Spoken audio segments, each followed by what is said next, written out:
Hi everybody, this is Eric with Masienda, and today we're making cold brew at home.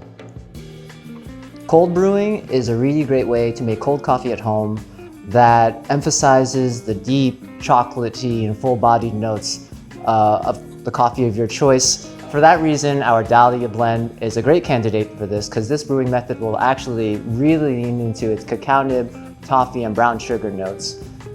So let's get started.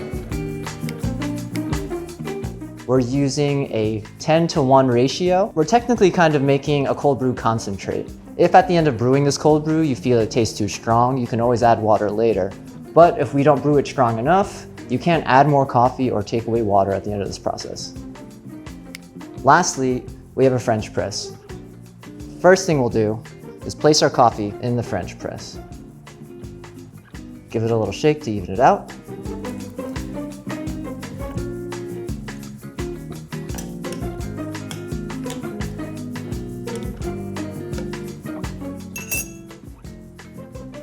From there, all you have to do is add the rest of your water.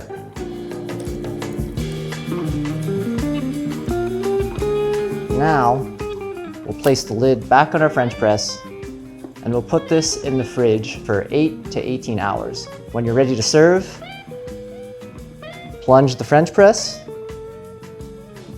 and serve. If you don't finish all of the coffee in one sitting, I'd suggest storing it in a different vessel that's separate from the coffee. If you leave this in the fridge after you're done with it with coffee left inside, it'll continue brewing and brewing and brewing, and then we'll start getting into perhaps not so tasty territory. Thanks for watching, and enjoy your cold brew at home.